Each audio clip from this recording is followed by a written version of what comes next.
You get one shot at this gig right here. Life. One life. That's all you've got. What are you gonna do? How bad do you want it? There's two options. To continue forward, pushing upward. And if you do, that dream is giving birth. If you stop, quit, throw in the towel, I promise you there's no distance you can travel far enough to ever find that dream again.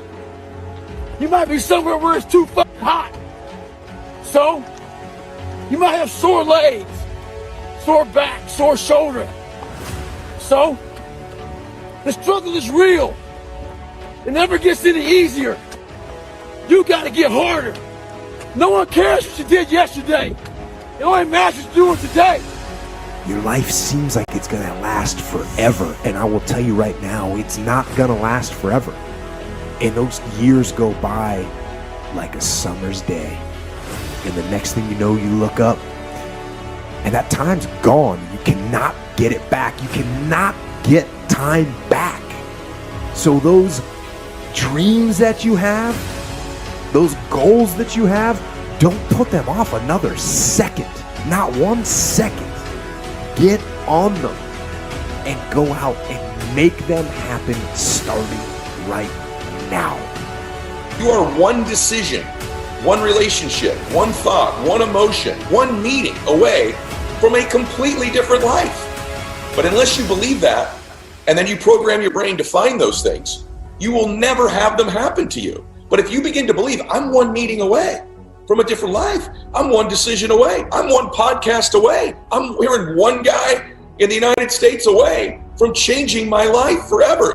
That's the thing that's going to really determine success or failure. One is your desire to actually do it. And then two, the commitment that it will take to achieve it. Figure out what you want. Write it down. Figure out what you could do to start moving towards that. Develop a vision. And you have to do that in dialogue with yourself, right? It's like, if I could have what I wanted, what would satisfy me? And you might think, well, I could never get that. And I could say, well, maybe not, but I'll tell you one thing, man. You can move towards it. And I know that almost all the pleasure is in the moving toward. If you think trying is risky, wait till they hand you the bill for not trying. If you think investing is risky, wait till you get the tab for not investing. See, it's all risky. I'll tell you how risky life is. You're not going to get out alive. Most people go through life quietly and safely, tiptoeing to an early grave. Find out what it is you want and go after it as if your life depends on it. Why? Because it does. If you don't decide to act on your dream, if you don't decide to make a decision to live your life, if you don't decide to step into your fears, if you don't decide to say yes to your life, it will never work for you. The time for just wishing is past. Time for doing, that's the time right now.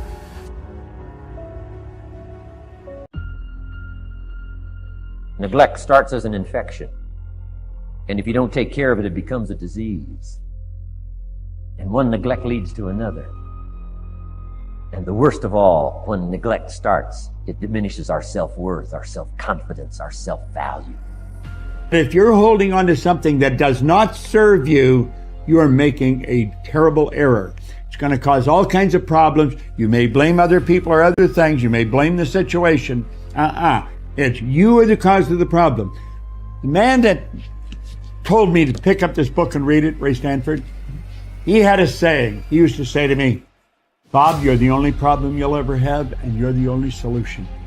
I think it might have taken me 5 years to understand that. But I do understand it. And you know something? I am the only problem I'll ever have, and I am the only solution. Don't hold on to anything that is not serving you. Reject it. You know the beautiful part about having an inductive reasoning factor? That's the part that chooses thoughts. You can accept or reject. The beautiful part of your mind, you can accept or reject anything that comes into your world. Accept or reject it. It's a choice. Don't hold on to anything that is not serving you. If we play the victim role, then we are using our personal power to be helpless. If we decide to accept responsibility, then we don't waste time blaming somebody or something out there. Some people feel guilty for creating illness or poverty or problems. They choose to interpret responsibility as guilt. And some members of the media like to refer to it as New Age guilt. These people often feel guilty because they believe that they have failed in some way. However, they usually accept everything as a guilt trip in one way or another, because it's another way to make themselves wrong. And that is not what I'm talking about. If we can use our problems and illnesses as opportunities to think about how we can change our lives, we have power. See, the way in which we operate, ladies and gentlemen, it's a manifestation of what we believe, what's possible for us. Whatever you've done up to this point, all that it really is a duplication, it's a reproduction of what you believe subconsciously that you deserve and what's possible for your life. Most people operate out of their personal history, out of their memory, things they've done, things they've experienced, things they've seen, things that they have observed. What I'm suggesting that you operate out of a larger vision of yourself. I want you to see yourself doing what you want to do, experiencing what you want to experience, having what you want to have, doing what it is that gives your life some meaning and value. Operate out of your imagination, not your memory. Because whenever you look at where you want to go, I'm wanting to warn you, you will have some conversation back here after you go through the data that you've experienced in life saying you can't do it. And so what you want to begin to do is ignore that inner conversation.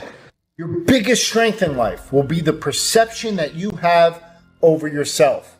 How do you feel about yourself? Your self-worth. What is that? See, confidence is the greatest asset you could ever have. And that is built based on experience, based on living. You have some narrative in your mind that is so negative that when you look in the mirror, you see somebody worth trashing. You see what's wrong. You pick apart your appearance. And I want to reverse that, because here's the deal about self-confidence. Self-confidence begins with you. You realize the word self is in there, right? I can't give you confidence. I can give you a little boost. I can give you tools. I can encourage you. But confidence is forged in fire. It's something that's within you. And here's the thing I want you to realize about confidence. You are a confident person. That's why you miss feeling that way. You can only miss what you know. You've just been blocked from the feeling of it. And wherever you are right now in your life, I'm telling you, confidence is in there. You just got to figure out how to tap into it.